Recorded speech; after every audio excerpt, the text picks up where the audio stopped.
क्या America Iran के चक्रव्यूह में फंस गया है? क्या सुपर पावर अमेरिका अब जंग के मैदान से कदम पीछे खींच रहा है? पिछले 48 घंटों में मिडिल ईस्ट के समंदर में जो खबरें आई हैं, उन्होंने पूरी दुनिया के रक्षा विशेषज्ञों को चौंका दिया है। नमस्कार, मेरा नाम सौरभ शुक्ला और आप देख रहे हैं न्यूज़ 18। एक तरफ ईरान के साथ तनाव चरम पर है, युद्ध लंबा खिंचता दिख रहा है और ठीक इसी वक्त अमेरिका ने अपने 3 सबसे घातक जंगी जहाज़ों को मोर्चे से हटा लिया है।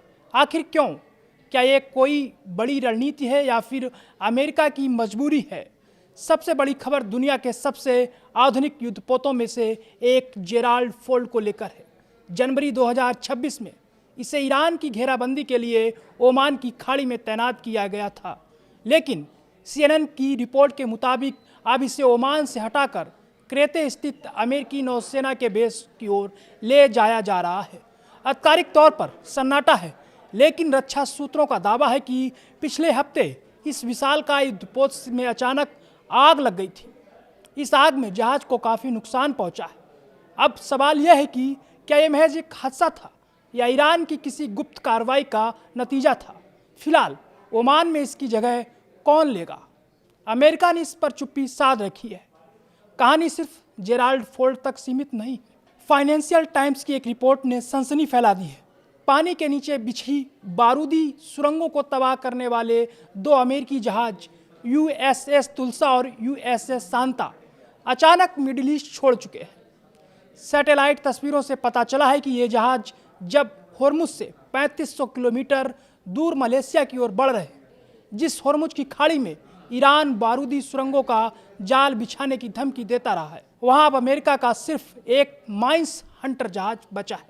आखिर अमेरिका ने अपनी सुरक्षा ढाल को मलेशिया क्यों भेजा? क्या उसे किसी और मोर्चे पर बड़े खतरे का एहसास हो गया है?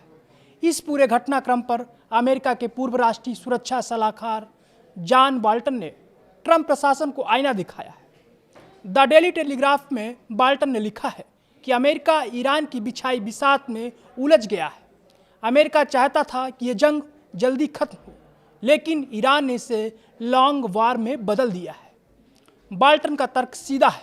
अगर ट्रंप बिना किसी ठोस समझौते के पीछे हटते हैं तो दुनिया में थू-थू होगी, और अगर जंग जारी रखते हैं तो तख्ता पलट के लिए जमीनी सेना भेजनी पड़ेगी, जो अमेरिका के लिए एक सुसाइड मिशन जैसा जोखिम भरा हो सकता है। इस बीच शांत की एक धुंधली सी कोशिश ओमान की तरफ से आई है। ओमान के विदेश मंत्री अल-बुसैदी ने दुनिया को चेतावनी दी है कि इस जंग में जीत किसी की नहीं होगी।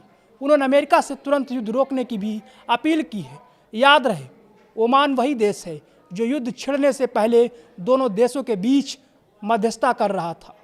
क्या जंगी जहाज़ों का हटना अमेरिका की स्ट्रेटजिक रिग्रुपिंग है या फिर संसाधनों की कमी?